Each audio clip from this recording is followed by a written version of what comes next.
Knock, knock. So write this down.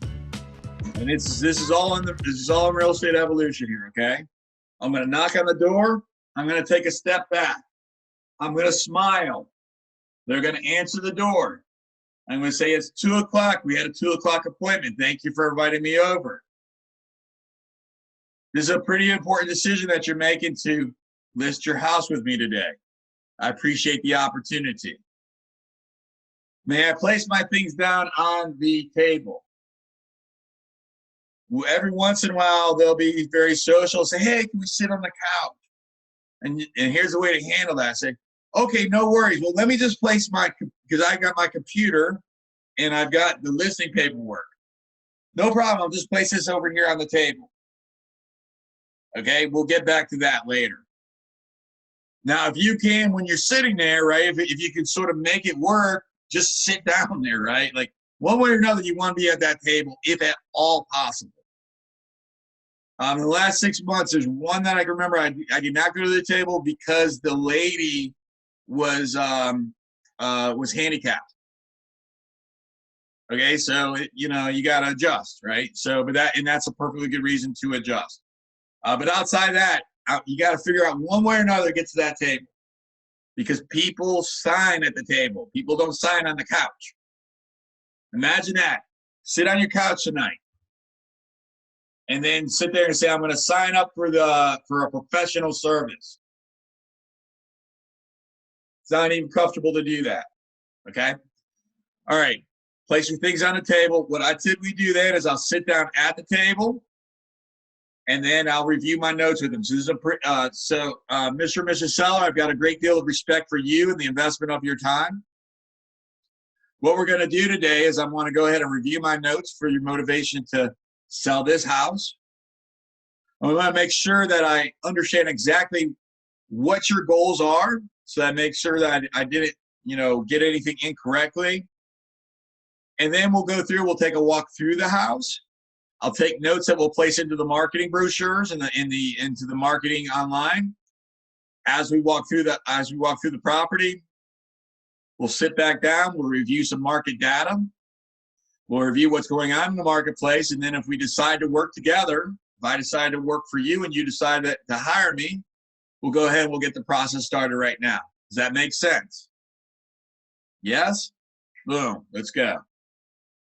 Your only possible objection on that could be, well, I haven't decided to hire you. I understand that, Mr. and Mrs. Seller. Then my job today is to make you comfortable and confident that I'm the right person to be able to help you. Does that make sense? Yes. Right? Tie downs. All right. Go through and review my notes. Again, I'm going to go through this again more extensively next week. Take a walk through the house. As I'm taking a walk through the house, I'm looking and I'm eyeballing everything in that house. Okay? I'm not saying anything now. I'm going to use that later when I sit back down. There's really nothing in this room. But let's say like the molding up there was like coming down a little bit, or there was a big gap in it. I'm not going to say anything about that. But when we sit back down, I will say it to them, because that molding up there has been hanging down for the last 15 years. I, the owner, not the agent, not you, the agent, I don't notice it anymore. So then when you're sitting there, you're giving them feedback and you say, oh, and you're giving them all this feedback of stuff that's just, right? Then you look like a professional. Okay, because they forgot about all that stuff. I had a lady one time, she was pretty combative. I remember going to the house. It was actually a for sale by owner. And I goofed it up. It was on me. Shadrach, close your ears. This is bad training for Shadrach. What not to do. But anyways, so the lady's like, I don't need you. And I said something about the cobweb up front of her house. And she was combative. And she's like, what cobweb? And so she opens up the door, and there's like all these damn cobwebs there. And I'm just like, I gave her my hairy eyeball clothes, which was not appropriate to do at that time. I think I was just being righteous. So anyways, but I noticed the things that homeowner did not notice, right? So that's a bad example. You don't do it in that manner, right? But you do want to notice things that they don't notice. Okay, So you walk through the house, you sit back down at the table. That's where we are now. And now, let me go ahead and share my screen with you again. All right, let me ask you guys, because this is a curriculum that is done very, like, this is a, like, I'm not winging this. This is a curriculum that I'm teaching. Right now, I am off time, okay? So what I'm gonna ask for you, and what I'm about to go through right now is actually a week from now, to continue this and then go back to the buyers next week and then review this again. Would that be acceptable to you guys? Or should I stop now and go to the buyers now and then go in order next week to finish this piece of the conversation? It's up to you guys. Do it the way you think is best for us. Okay. I think I should probably stay right here right now. Because then that way you don't have to, like, okay. Yeah. All right. So I just want to acknowledge that. You guys wouldn't know anyways, because, you know, you wouldn't know that I'm going off script. But I am. All right. So now let's go ahead. So now this is the data. The one thing I don't have here, which I normally would have, is the listing intake sheet, because, again, I want to review my notes. And again, this is where I'm going to say inquiry, questions, concerns, emotional outbursts, and vent. The first thing we're going to do when we start going through this conversation is we're going to look at the tax record. So, Mr. and Mrs. Jenkins. So it looks like the two of you bought this property. It's not a home. We're talking about properties. Buyers are homes. Sellers are properties. We bought this property in 2015. Is that correct? Yes? Okay, great. And it looks like you bought it for, doesn't have that number on there. It looks like it's assessed for just over $1 million. Is that correct? Yes. And that is 6 bedrooms, 4 full baths, and a half bath? Yes. And it's 2 stories? Yes. What am I doing right now? There's only one reason why I'm doing this right now. What's that? You're getting her to say yes. Yeah. Yes. Okay, that's all I'm doing right now. All this is factual data. I don't need to confirm it. I'm going to get you to start saying yes to me. First thing I do, yes, yes, yes, Dan, yes, yes, Dan, yes, yes, yes, yes, yes, yes. Yeah, I understand. So, yeah. Yes. Damn it. Hoping I get a yes. Dan. Come on. Jeez. You guys are a tough crowd today. All right. So then the next thing I'm going to do is I'm going to share with them. This is available to everybody on this call if you're a realtor. This is available through, actually, I'm sorry. It may not be. Excuse me. I'm wrong. The other one is. People that are part of Bright MLS, this is available to you. You may have to pay for an upgraded subscription, though, to get all the data. I'm not positive. Either way, I think you actually do have to pay for an upgraded subscription. All right, so this is the market statistics for Fairfax. This is where my listing is. So Mr. and Mrs. Seller. So what we can see here is we can see that in January 2020, that there were more homes on the market than there are today. Now, if I'm looking at data like this, that's not enough data that I'm comfortable with, so I'm going to actually get some more data because there's only 17 or 14 homes, right? So that doesn't really tell me a lot. So in this case, I'm going to then expand it out to Fairfax County. This is GetSmartCharts.com is where I'm at right now. And let's put you there, I think. And now I'm going to say, and I'm going to say exactly what I just did to them, right? And I'm going to let them know that, well, I want to get some more data on this, right?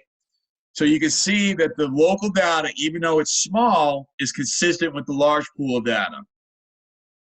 So if you don't mind, let's stay with the smaller data. And you can see that the homes are down 17%. The great news is that the average sold price is up 22%. But again, that's a small amount of data. So I think what's more accurate is in Fairfax County, it's up 2% year over year. Now, what this means to you, Mr. Seller, is the fact that right now the inventory is limited and today is the day to sell.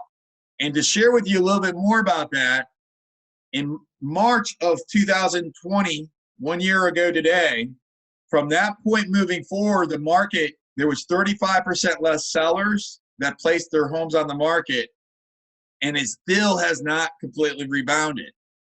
Yet you can see that today there's only 26% less homes. So throughout the last year, it's been between 35 and 50% less inventory on the marketplace. And what we're seeing today is we're seeing that the market's starting to be more sellers that are hitting onto the marketplace today. Because for an entire year, there's been the inventory that has stayed off the market. At some point, guess what? Tomorrow, I'm getting my first vaccine. So use stories if you can. That's a true story, right? So just like just like the marketplace, I'm going to be a lot more comfortable in this environment in about 3 weeks. A lot of people are going to be more comfortable, and as people become more comfortable, what do you think is going to happen to the marketplace? So you start asking questions as well. That's called the Socratic selling methodology. I'm not telling you what's going to happen. I'm asking you what's going to happen. But when I sit there and say to you, when everybody starts getting vaccinated within the next 2 to 3 months, and then last year, there's been month after month after month of 35 to 50% less inventory. And right now, the inventory is starting to raise, even though the gap's still there. What do you think will happen in 3 months from now? What do you think they're going to answer? That's a question for you guys. There'll be more available inventory. And when there's more available inventory, what do you think that will impact the pricing? I mean, the price. I think the pricing will end up going down. Mic drop right there. Okay? You said it, not me. That's what you want to have happen. The seller said it, not me. Now who owns that reality? The seller. So I guess it's pretty important that we get the process started soon then, huh? So that's the way that you're using the data to be able to get them into action. And all that's real. Like, I didn't make any of that up. That's all factual. All right. So then the next thing you're going to show them is automated valuations. If you're a member of Bright, you have this access. If you're not, you probably have access to some of this. The one thing I hate that they do is I hate that they put Redfin on here. I don't want my competitors to be there. But I still make a strategic choice to do it because then I'll growl at Redfin when I get there. And what I'm doing here is I'm just simply demonstrating to them that online valuations, specifically Zillow and Redfin, cannot necessarily be trusted because there's going to be a gap here. So that they're listening to me as the expert, not Zillow or Redfin. So what I'm showing them is I'm saying, well, here's what First American values your property, 1.131. Black Knight is $100,000, almost less than that. Redfin, an online discount broker, they're at like 1.141, so who knows what they're going to say. And Zillow at 1.13. Okay, so that's the best that I can grow at Redfin as I just went through there, right? You never want to be derogatory about your competitor anyways, against the Realtor Code of Ethics, and it just ain't cool. However, my tonality, my inflection, my facial expression can all give a big frowny face when I say that, all right? So what you guys just noticed is I just gave you 4 different valuations, and now here's a 5th. If you are a realtor, you have access to this at narrpr.com. So everybody here, if you're a realtor, has access to that. And here's an online subscription that I paid for personally. Again, another true statement, because I pay my realtor dues. So it's just about framing things in a manner that provides more value.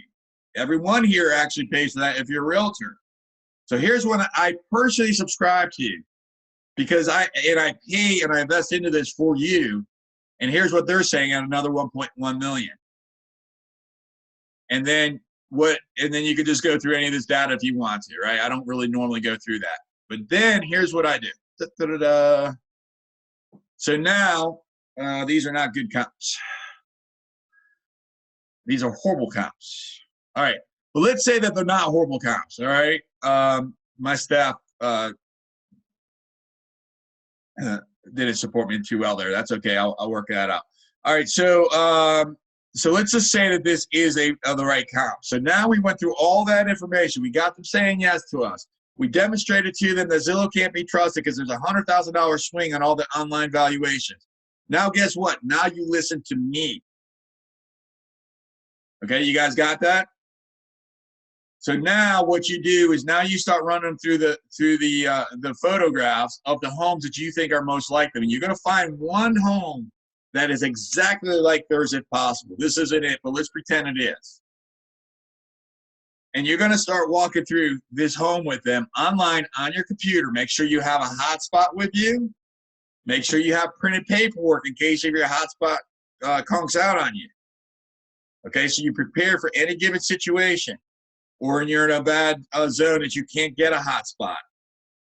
I don't like doing this, but every once in a while you may have to ask them for the Wi-Fi code if your hotspot's not working too well. It doesn't happen too often, but if you're going out to like a rural area, it could happen. Now, where am I sitting right now?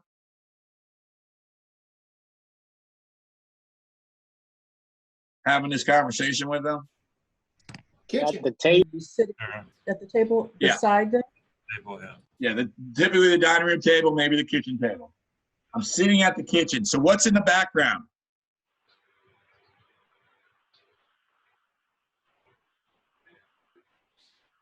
Their kitchen, dining room, and living room.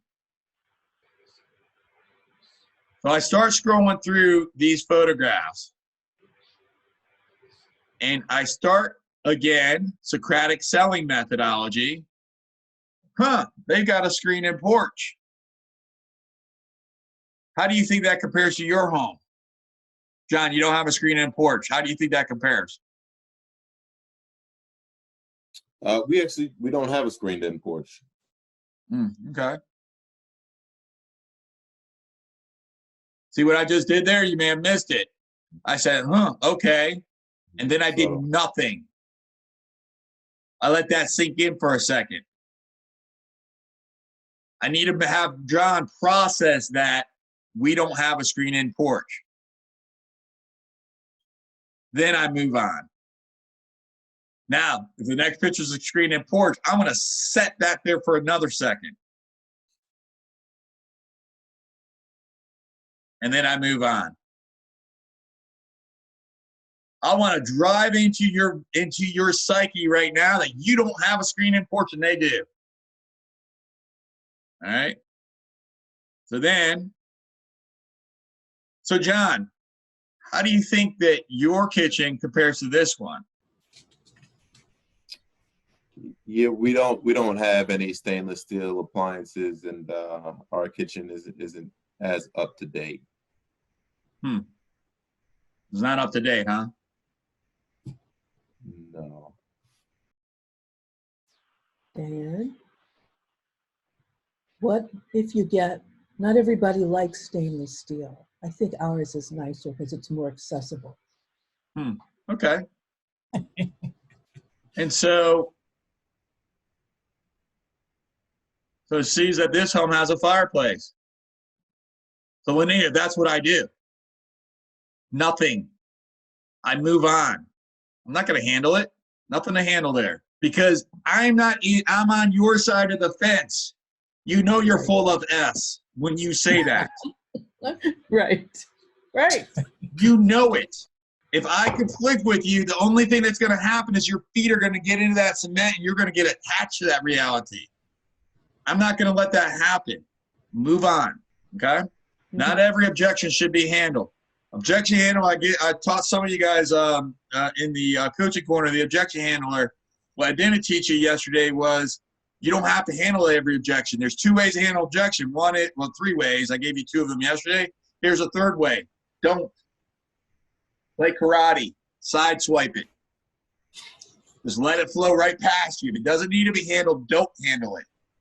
Because sometimes handling an objection is going to get you into trouble. All right, so that's the way that I go through the home. I get them to self-identify what's good, what's bad, et cetera, et cetera, et cetera. Now, so what the data's saying, and let's pretend that this said 1.15 instead of 750. Say that was a good comp. So now what the data's saying, John, is that this home right here, that what I heard you say has a couple things that are better than yours, is actually closed for 1.15, and it closed very recently today. So it actually closed today. I was thinking it was a different rate. All right, so that actually closed today, John. Okay, so that's about as accurate of a date that I can give you. And what Zillow and all these other people said was all over the place. So, John, what do you think that we should list your property for today? Probably around $1 million, probably a little over $1 million.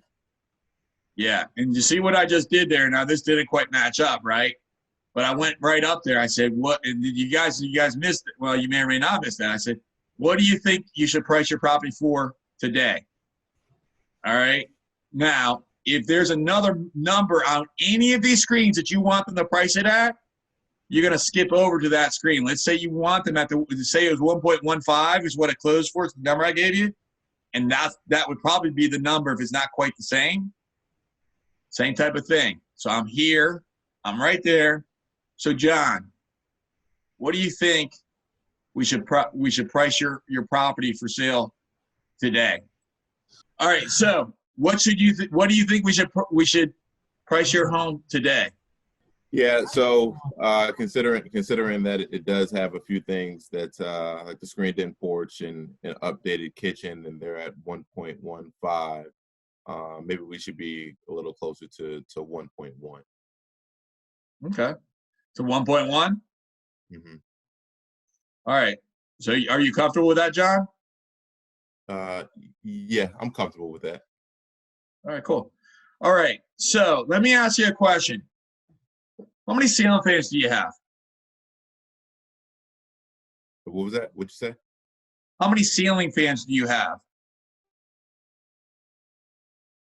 5. 5. Okay. All right. And the washer dryer, they're going Washer and to dryer. go with the property? The washer and dryer, they're going to go with the property with the sale? Yeah. Yes, they are. Okay. That's my close. Boom, done. That's it. That's it. That's it. That's my close. I start filling out the paperwork. That's it. It's no more difficult than that. Because if you look at what that process was, a series of steps, 12 or so steps before we met, a series of 10 or so design steps at the appointment, a series of they're selecting the time, they're selecting the price. I'm guiding them to making the right decisions. They sit there and say, so the 1.1, that's the price that you guys want to go at? Yes? Okay, great. I write it in the contract. And when should we have the property on the market by? May 2nd? I write it in the contract. Okay, great. So how many ceiling fans do you have? And you just start filling out the paperwork. Now that's a type of close. It depends. I'm not going to use that close 100% of the time. I will when I can now. So you have to get used to different types of closing. I don't want to teach you there's only one way to do this stuff. But following a process is going to give you predictions of your outcome. So what about the person who you know, like when Lanita said, well, you know, they don't like stainless steel appliances, that they know they're giving you BS, but say that comes at the end, right, where they're like, well, they do have a screened-in porch and, you know, their kitchen is up to date, but I want to sell the home for 1.8, right? And you say, what do you say in that scenario? I was just going to ask that question. But that comes back to motivation. But that comes back to motivation. You know, do they really want to sell? How much? And then you start asking, right, Dan, those probing questions to find out, well I would have already asked the probing questions, right? So I would have already gotten through there in the process over here. Okay. Well, if they say, I want 1.8, then you're going to want to know why that is, right? So you do it the way you do it, right? No, I'm just going to, 1.8, I'm going to look at them and I'm going to look at the data on the screen and I'm going to just repeat that number back to them. Okay. Again, I'm not confronting anybody. Okay. You say 1.8 and it's worth 1.1. I'm not taking the listing, first of all. I'm not. Right. No, it's too much time and too much expense for me to do it. I'm not doing it. Absolutely. But I'm not killing it right there either, right? You say 1.8, and I'm just going to look back at you and be like, okay, well, the data here says that the range is a bottom of 1.1 and a top of 1.2. So help me understand where the 1.8 falls within, within what the consumers are buying right now. That's good. Okay, so say, well, it's it's a seller's market, and I know there's not a lot of homes on the market right now, so that's why I feel like I can get some more currently. Yeah, and you're right. And the one that closed today closed to 1.15 in today's market.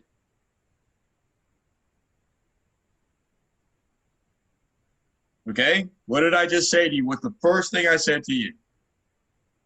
I'm right. That's right. What's the second thing I said to you? You're wrong.